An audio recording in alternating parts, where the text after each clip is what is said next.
All right, good. So it's my great pleasure to introduce Thomas Kacprzak today as our speaker. Thomas got his master's in machine learning from the University College London, and also did his PhD there later with Sarah Bridle and John Shaw Taylor. Hope I pronounced this correctly. And then I think in 2014 he moved to ETH as a scientist. He's now a senior scientist there, and he focuses on data science problems. For instance, applied to measuring cosmological parameters for large-scale surveys. But he also expanded his research interests into other areas in applying machine learning, for instance, in applied physics and in climate modeling. He's also a data scientist at the Swiss Data Science Center. And if you want to chat with him, maybe afterwards, we will go for lunch. And so feel free to join us. Okay. And with this, I hand over to Thomas. Thank you very much. All right, let me install this.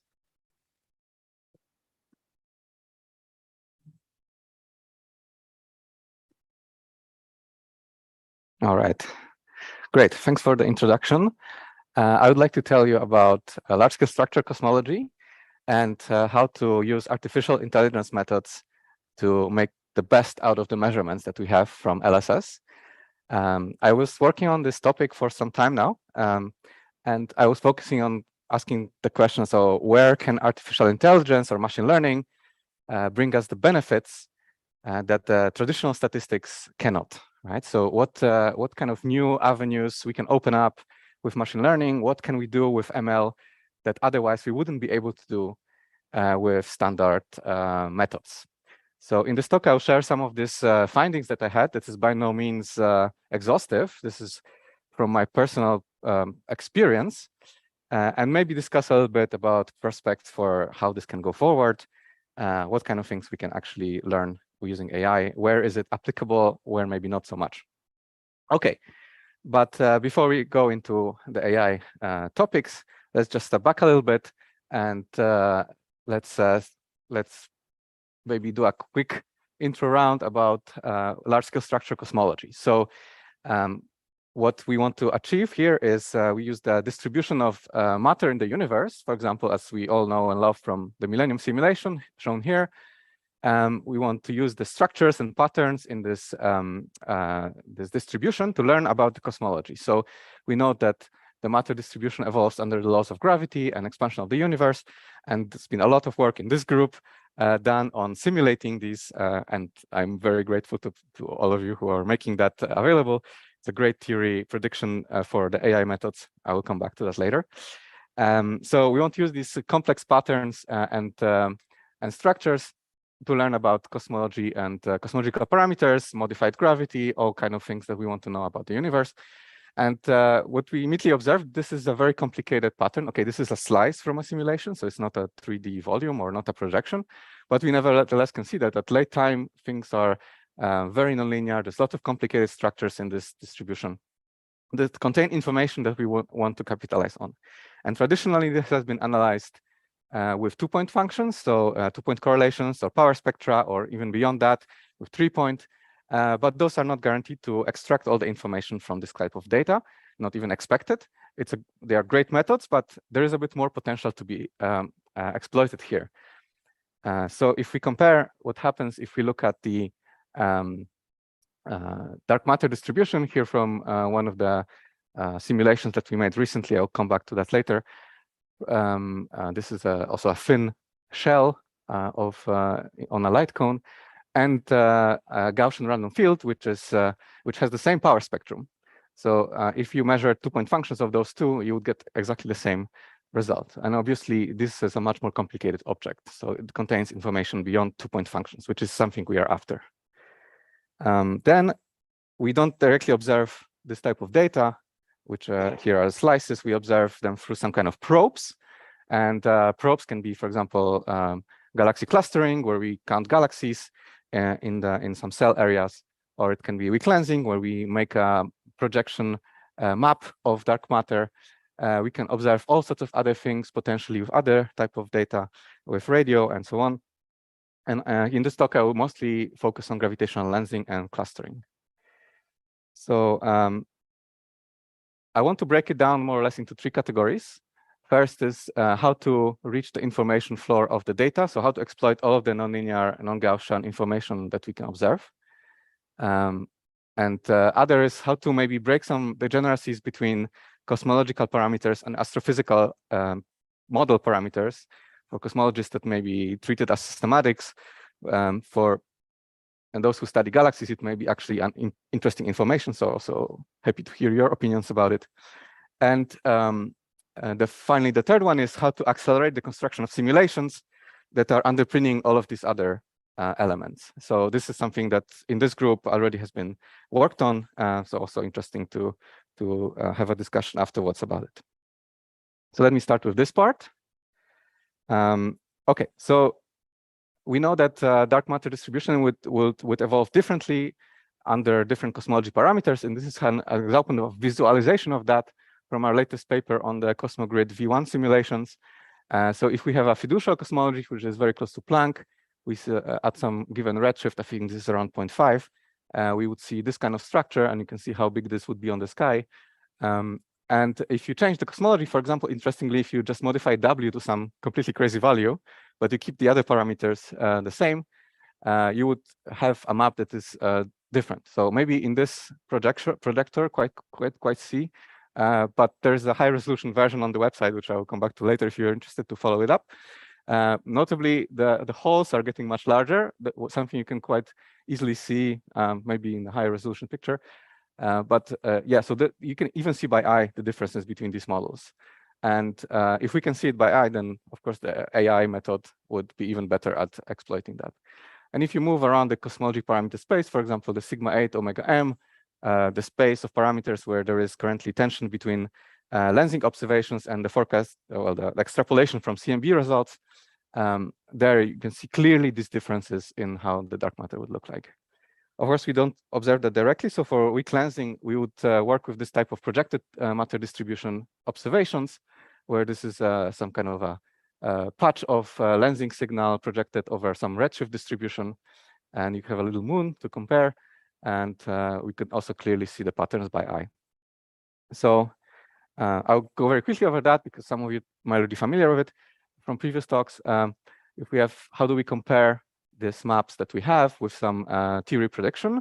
So we have to assume some model with parameters, assume some priors, and compare with observations. And the comparison is typically done with 2-point functions. So for example, here a power spectrum, and the theory prediction for that is actually very, it's convenient to use because it's more or less an analytical formula. Okay, we need to plug in the power spectrum, 3D power spectrum, which is the nonlinear part is a bit tricky. And here, of course, there was a lot of work on emulating this part. But nevertheless, it's an easier object to work with. But on the other hand, if we switch to the paradigm of using machine learning, we need to theory prediction, which is the simulation, right? So we actually need to run a lot of n-body sims for different cosmological parameters to be able to do that. And then we can exploit the power of convolutional neural nets, for example, to compare the observations with the prediction on the map level. Okay, so an interesting question. I was thinking, okay, can this really make a difference for us? For different types of surveys, we can ask ourselves, okay, so how much more information there we can gain for different configurations? Is that something worth investing in? And this will depend, of course, on multiple factors. For example, how well we can predict the theory, so how well we can simulate small scales. And this is kind of captured by the smoothing scale we have to apply on our data before we make the measurements, so that we don't include scales, small scales, which we don't believe that our simulations are good for capturing. And then on the other side, so this is on the theory side, on the observation side, there's a lot of noise, obviously. So we have a deeper survey, like HSC, for example, the noise level will be much better than shallower survey, for example, as DES. And we have to know whether in different noise regimes, whether there will be different results. So if we look at the actual forecast that we've done a couple of years ago already, that kind of kicked off our later interest in these methods is that indeed for different types of regime, we can still gain quite a lot. So and our fiducial setup was that we consider roughly 10 galaxies per square arc minute. So it was more or less like a kid's configuration, and smoothing scales, which are around 2.4 arc minutes, which corresponds to roughly L of 1,300, 500, something like this. So for that regime, we can gain quite a lot of constraining power by analyzing weak lensing maps. In this case, it was around 40% more constraining power, and that does not decrease when we change the noise level. So it's kind of robust to how much noise there is. On the other hand, if we remove small scales, then we go back to more of a large scale problem where we know that things behave in a Gaussian way. So there is not much more benefit to doing that. And I think the sweet spot is around L of 1,300, 500 for this measurement. So anything around that is already giving a lot of benefit for our analysis. Of course, then later we have to start worrying about baryonic feedback, which is a very interesting and active area of research. But in this kind of intermediate regime, it's already quite a good benefit. It's also captured in this plot where we have a smoothing scale on this axis. Again, the fiducial configuration is here. And then we can see that the advantage of CNNs is just dropping very quickly. On the other hand, if we go to even smaller scales, we gain even more, right? So there is really a lot of constraining power in small scale if we can control baryons, which is a great avenue to research right now, I think, because the benefits can be fantastic there.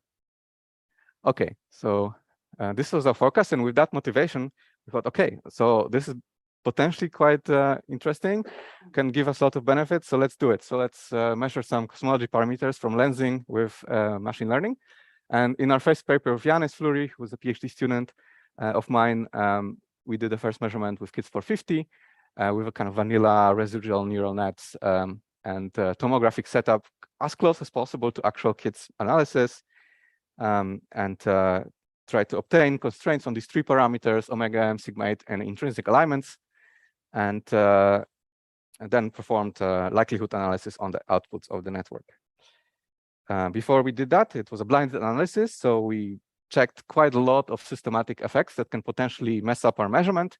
For example, in the way we build the simulations, whether we use an equivalent gadget simulation versus PKD graph, or we have a larger box, or we have, I'll come back to baryon models, if we do ray tracing in different ways, or we change the fiducial H0 value, and it seems to be quite stable, although we did see some differences. They were smaller than the error bar, but nevertheless, I think the results wouldn't change much if we were to switch from one to the other. But indeed, baryons had a relatively large impact. So of course, that's something that would need to investigate further.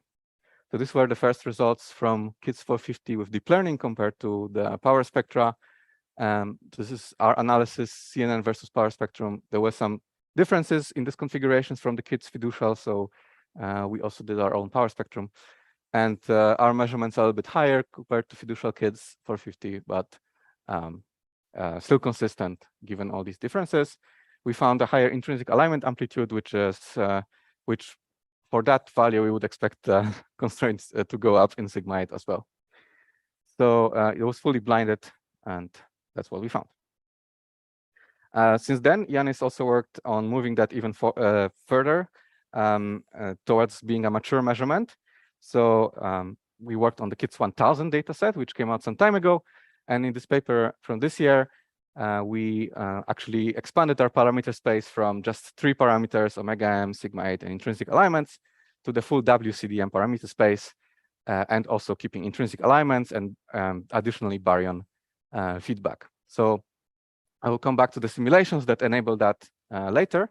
But for now, just looking at the measurement, we effectively managed to have pretty much the same result as the KIDS 1000 in WCDM, which is great. It's fundamentally different analysis. We go through a lot of simulations. We go through machine learning inference. We have different ways of including some of these effects, but we have the same data, right? So in a way, we find it's very consistent. I think this part should not be really looked at very much because it really depends on the priors that were used between KITS and main analysis and ours. They used a slightly different prior that excludes a lot of this upper parameter space or the low omega m, but still in the bulk, it's very consistent. So this was a demonstration that these methods can be as mature as the main analysis. And now we want to try to push it even further and to try to extract even more information from this data set. This was also a blinded analysis. And the key thing here was that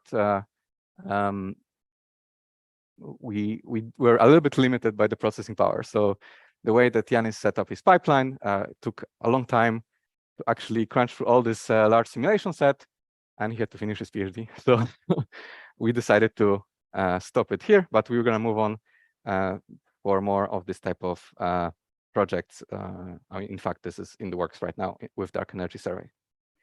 So this is demonstrating that machine learning or simulation-based inference can be on a very close maturity level as the main analysis, and it's becoming possible. Of course, now the data is, as you can see on this plot, it's on the sphere, right? So it's becoming large. It will be probably quite cumbersome to cut up into smaller patches and work with that, although still probably not a bad idea. But nevertheless, with the spherical data, here Yanis put a lot of these KITS footprints into one sphere, right? So managed to fit all of it. But it would be good to have some kind of machine learning tool that enables us to work with spherical data. Standard methods have been developed for pixelized images. For computer vision, people also started working on spherical data, specifically for the virtual reality, or mostly I think VR. And then we thought, okay, let's maybe try to build a method that can work on the sphere. So together with the Swiss Data Science Center and specifically Nathaniel Perodin and his collaborator Michael de Ferrard at EPFL, we built this code called DeepSphere, which enables us to run neural networks on the sphere. And now it kind of took off from cosmology, but now it's being used in many different areas, and people have been developing this open source code to add, for example, well, we started with convolutional neural networks. People have been adding transformers and all other things that can work on this. The basic principle of this is it treats a sphere as a graph, right? And basically uses graph neural nets to work on this. It also has some nice properties about the rotational symmetries that we inherently in cosmology always have to obey. So that's naturally taken care of. And it's actually one of the fastest convolutions you can do on the sphere. It's not precise, so it's not 100% the same thing as you would get if you were doing spherical harmonics, but it's very close. So there's a more detailed investigation in the paper that Nathaniel led, and the following up papers on this method. So this is public code. Feel free to check it out. If you would like to use some of it or add something to it, just let me know. We can think of that.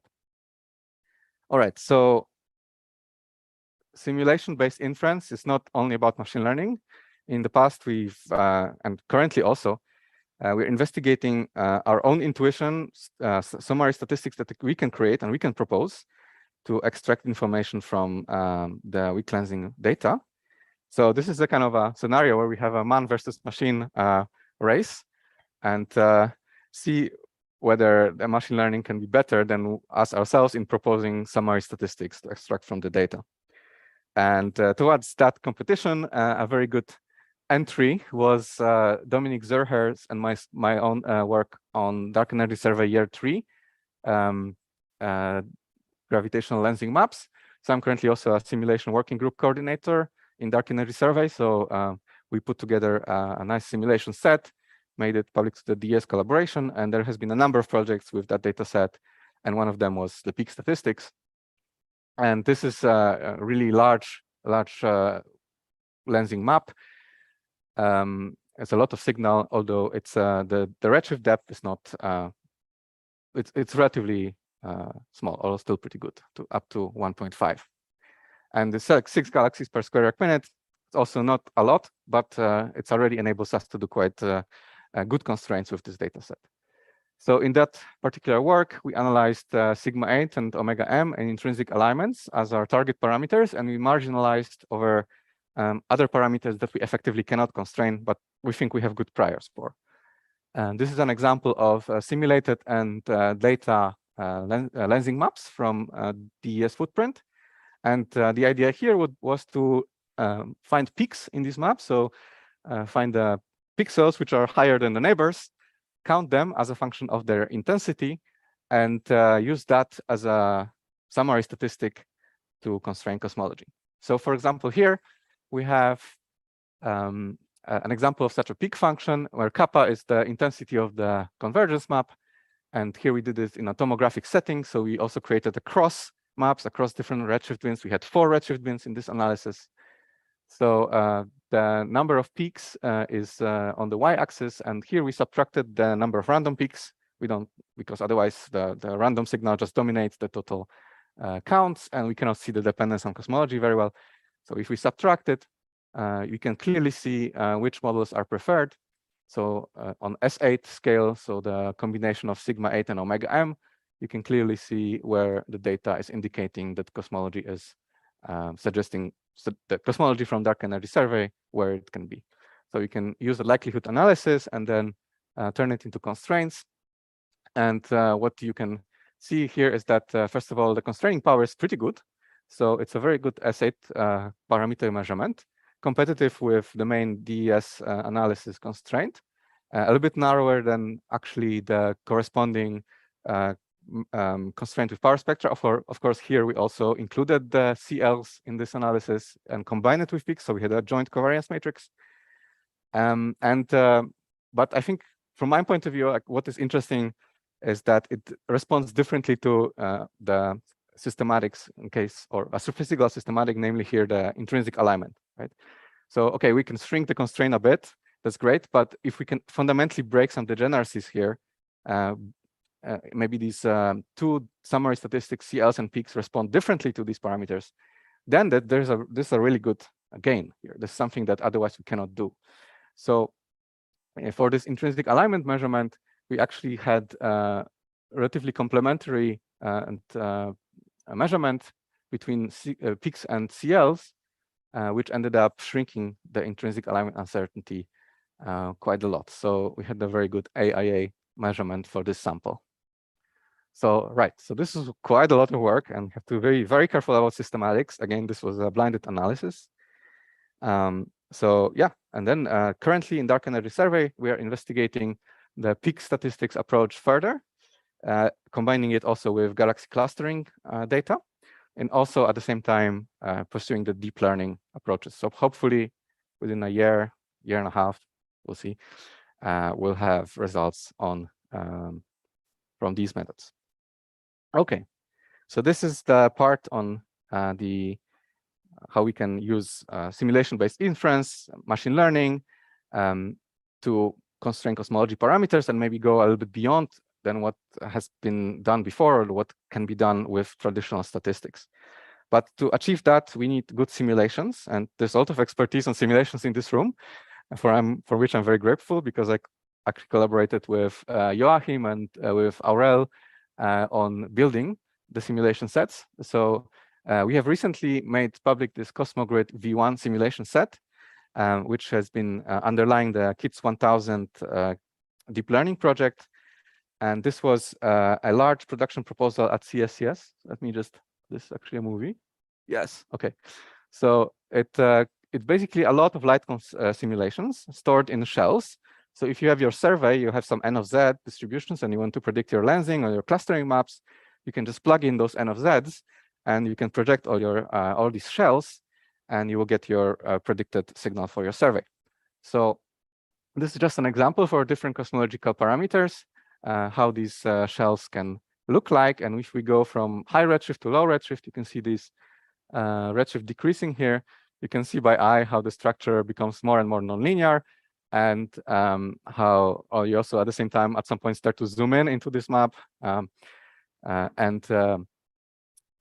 I think you can clearly distinguish by eye the differences between these models. So the idea behind Cosmogrid was to target it for stage 3 surveys like dark energy survey, KIDS, and for example, HSC, although it's not been used for that yet. So there was to focus on not so small scales. So the baryonic feedback modeling is here still a limitation, but nevertheless, as we said before, going at around 1,300 in L is already a good benefit. So this was the target for this data set.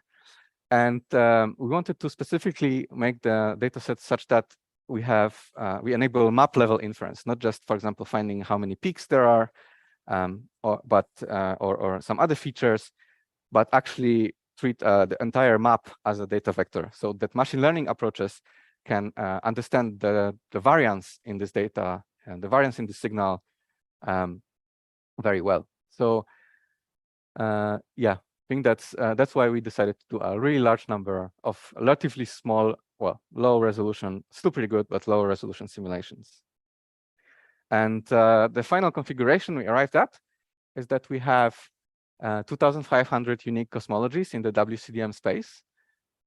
Also, at each cosmology, we have 7 unique n-body runs. And the box size is around 900 megaparsecs with around 800 cubed particles. And it goes up to redshift 3.5. There's 69 shells per light cone. So you can project your, you can make your maps of the survey by projecting these shells against your N of Zs. We also stored large halo catalogs, thanks to a very nice halo finder in PKD graph. The baryonification for this was following Aurel Schneider's prescription, which we had to modify a little bit to work on the shells rather than on the 3D n-body snapshots. So this is work by Yanis. Also, importantly, there is a lot of simulations at the fiducial cosmology. So the fiducial is more or less around Planck. So you have 200 of those, and for each of them you also have a derivative. So you have plus minus delta for each parameter, the same initial conditions, right? I'll come back to that in a second. Then there is a set of benchmark simulations which explore how the choices we made in Cosmogrid actually affect the prediction that we can make. And here we will explore how big the box size is, how many redshift shells, whether this makes a difference, how many particles we have, so whether the resolution of the simulation makes a difference. So this is an important part for testing of your summary statistic of choice. Okay, so this is an example slide for baryonification. Maybe you're familiar already from Aurel's work, how this baryonification work. It's basically taking the halos that you find in a simulation, finding all particles that belong to the halo and moving them a little bit according to the prescription given by the baryon feedback model. So that's obviously have been demonstrated by Aurel on the 3D simulation snapshot. But here, what we had to do is to make it work for 2D shells. And what Yanis has developed was a method that effectively treats does the same thing, but on a projection of a halo, right? So rather than treating it in 3D, it treats it in 2D. Instead of moving individual particles by some displacement vector, it moves counts from one pixel to another. So it's a very similar conceptually method, but it's done in 2D. It's approximative because we lose the third dimension. So within a shell, we don't know whether the pixel comes from a halo that's at the end of the shell or the beginning of the shell. We do have information about whether the halo is, but we don't know where the particle in the map comes from, right? So there is a little approximation there, but nevertheless works quite well. And here, what we can see is the baryonified map that is a projected map for an example stage 3 forecast redshift bin. And what we can see is that the difference between the baryonified map and the dark matter only map. So if you see the peaks in this map, right? And there, or you can also notice in the difference map, and the peaks in the baryonified map will be a little bit lower, and some of the matter will be pushed outside the halo. So this is exactly what we are looking for. This is working quite well in this scheme. So currently in Cosmogrid, one can just download baryonified data, and the baryonification parameters are currently the way that the pre-processed data is done for 2 parameters, the scale and redshift dependence of the gas profile. So, but if someone is interested in doing more with this, for example, if you would like to add more parameters, it's possible. So all the raw data is there, all the baryonification code is there, so one can just redo it, right? If you want to add more parameters, explore different parameter spaces for baryonification. Yeah. So, oh, I forgot to mention, we actually store the data at quite high resolution, to the Hill peaks of n-side of 248, which is I think something around 0.5 arc-minute pixel scale. So we didn't really explore the full potential of the high resolution data yet, because it's a lot to process, but it's there. If someone wants to look into it, it's public data. I'll come back to that as well. Then the fiducial cosmology and derivatives. I mentioned that earlier. This is an example of how a map would change if you were to just change cosmology parameters by a little bit. So the derivative of convergence of this map specifically with respect to W, with respect to sigma 8 and omega m, you can see in these plots. So it's quite interesting when I was looking at it to get some intuition on what these parameters actually do when we look at the dark matter distribution. And yeah, it looks like the W actually amplifies the voids and or the peaks, whether of course the omega m sigma 8 move them around, so changes the configurations of them. So this is quite interesting also to check. And because we have this data, what we could do in our KIDS 1000 constraints is use what's called information maximizing neural nets, where we train it only on the fiducial cosmology with these 200 independent simulations. We include the derivative information during the training, and it's an unsupervised training method which tells you, the loss is basically telling the network, hey, just try to make the summary statistics that you develop inside the network as different as possible when you for the derivative simulations as compared to the fiducial, right? So try to separate, so make it as the Fisher information as much as possible at this one fiducial cosmology point, which is an interesting training strategy. And Yanis was pursuing this type of methods during his PhD, so he was very interested in trying this out. And it actually works very well. You can train only on these fiducial simulations, but then you can evaluate your likelihood of the summary statistic predicted by a network given the truth cosmology input on the entire grid, so on the rest of the simulations. So it's also, the construction of the sims also enable this type of mode of training. All right. Now, I want to talk a little bit more about how Cosmogrid creates the shells and how you can kind of create more data or more quasi-independent realizations of your simulation from the existing data you have. So as you're probably familiar with, PKD graph can run in this box replication mode, where we have a box and then you can construct a light cone by replicating this box many times in your light cone volume.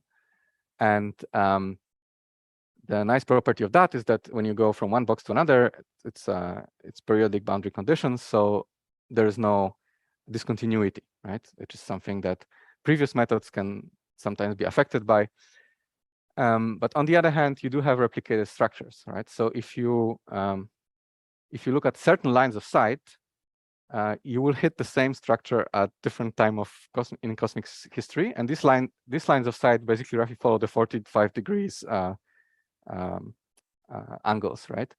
So if you were to go just on this line at different redshifts in different shells, you would basically hit the same structure. which is not really a big problem for lensing because the kernels are very broad. But for galaxy clustering, for which I will come back to later, this can be a potential problem. So the way to go around this is if we have several independent simulations, we can take a number of shells. If I had a pointer, I could probably do it better. But you see this red circle in the middle. This corresponds to one simulation box. And so you can take shells within that fall into that box from one independent simulation, then take the shells that fall into the yellow box from another simulation. You introduce a discontinuity on the edge, but that's okay. It's a relatively small number of like small volume compared to the entire simulation volume. And then you can just repeat that until 3.5 redshift. So for surveys like DS, where we go to 1.5, we would get what will be like around 3 independent shell groups from 3 different simulations. So if you have 7 of those, you can do all sorts of combinations, and then you basically have a bit more. You're going closer towards the true cosmic variance in this data. This is an example of a big box benchmark that we also include in Cosmogrid. So here you just need 2 boxes. So you can compare whether your results change for this one compared to the fiducial one. All right, so yeah, this is this novel shell permutation scheme. So it's already included in the Cosmogrid release. And just a summary of the entire simulation as it compares to others. It's, I think, currently the largest one for simulation-based inference that you can get. And I include in that only those simulations that you can actually use to build a light cone, and you can make your survey maps. Right? There's a lot of simulations out there, but not all of them can be used in that mode.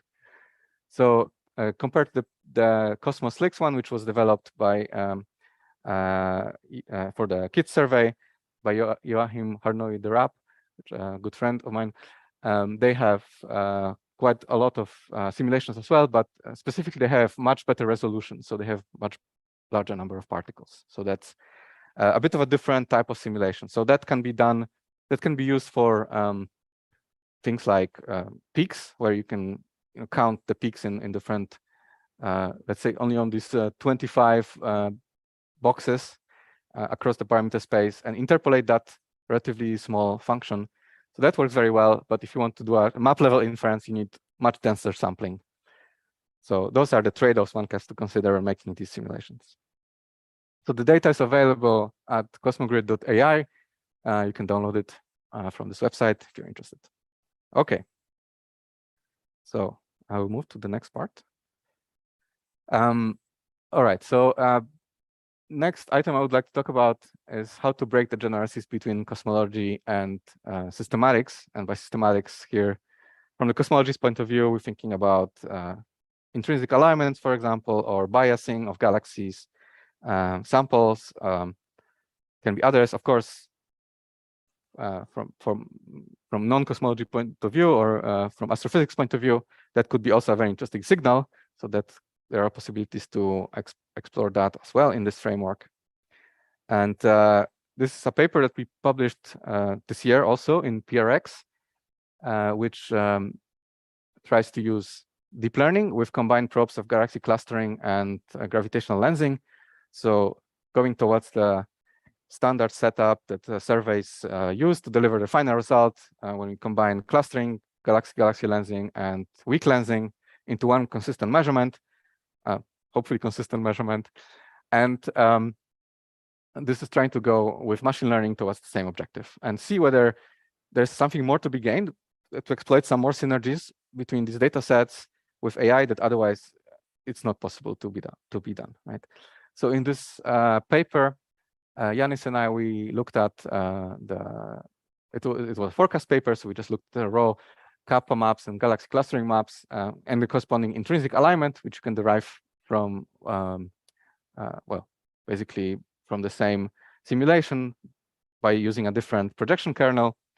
And we had a number of biasing models, linear bias and nonlinear bias, and how these two evolve with redshift.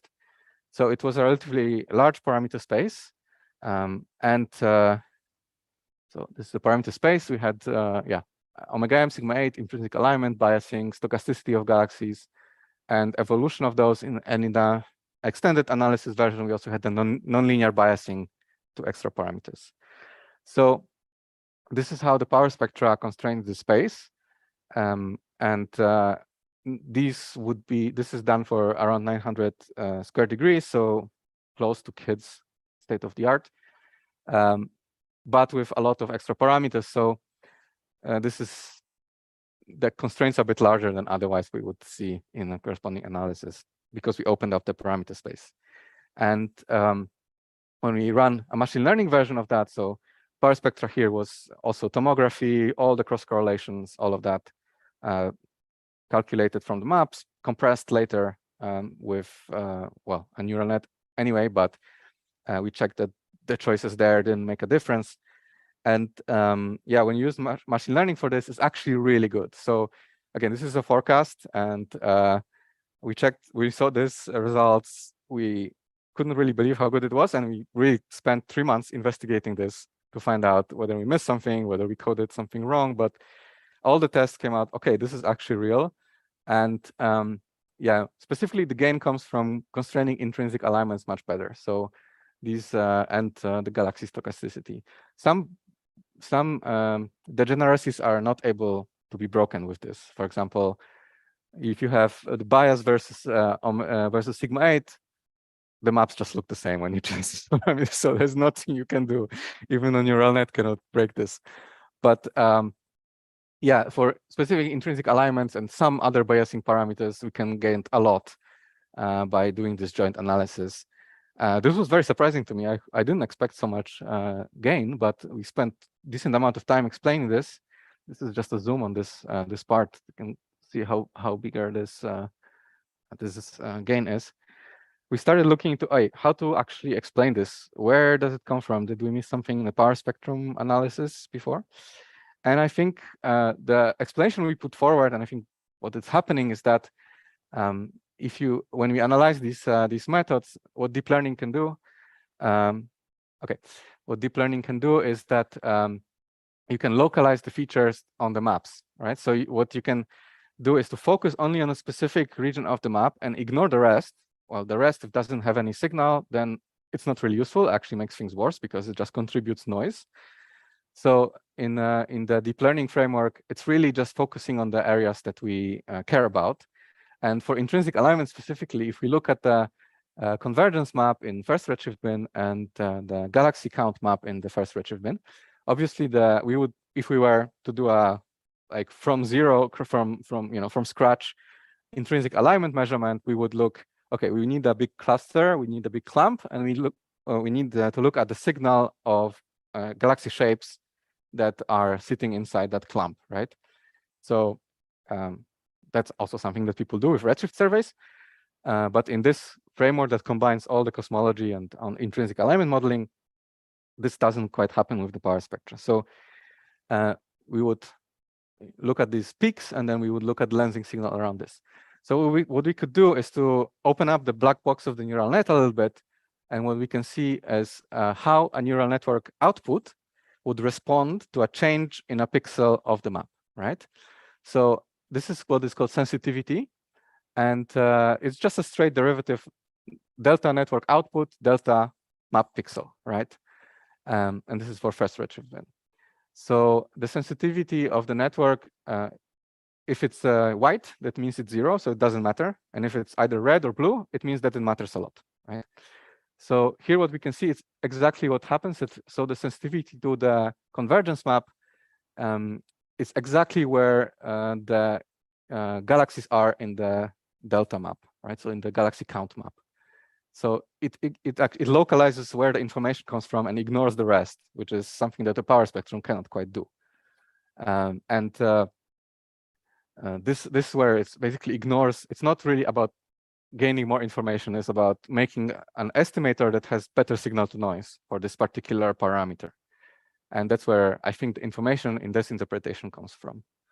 So this is, yeah, an example of how a network, a simulation-based analysis can maybe do something that otherwise we wouldn't be able to achieve, which is what I was originally after in my quest investigating this. Yeah, so this is the paper from myself and Yanis. Feel free to check it out.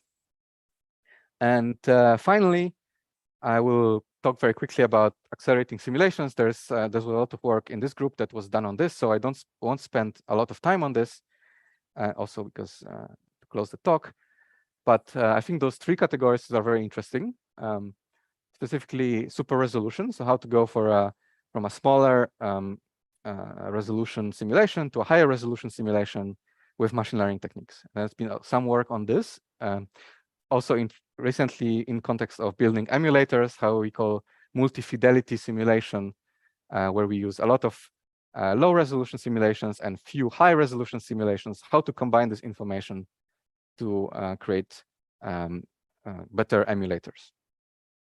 Another avenue for this is fast emulators of the survey maps. This is something we worked on.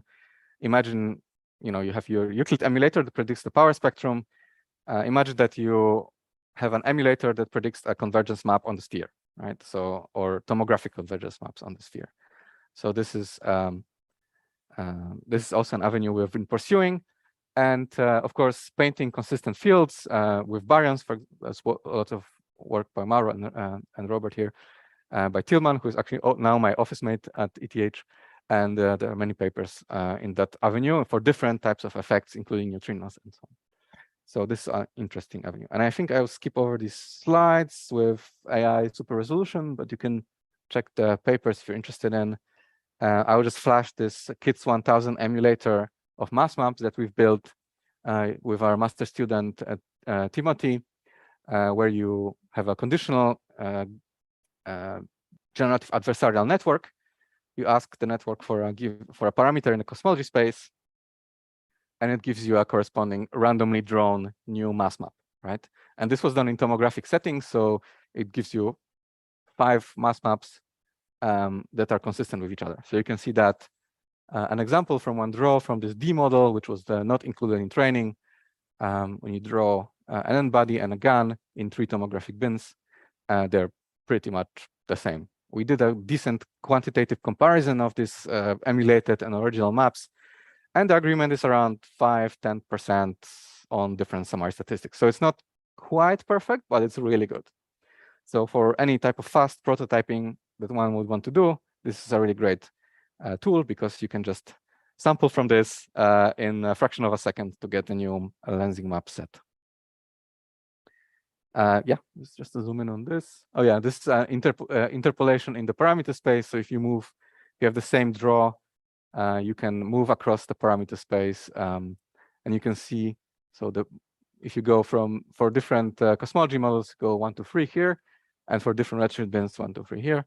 So it's the same random draw, so you can see how the mass would look like in different cosmologies from the same random latent vector. Okay. So that brings me to the end of the talk, and I think I showed you how different approaches to using AI can change the game in cosmology, or maybe something we can achieve with AI that otherwise cannot be achieved with the standard methods. And yeah, that's it. Thank you very much.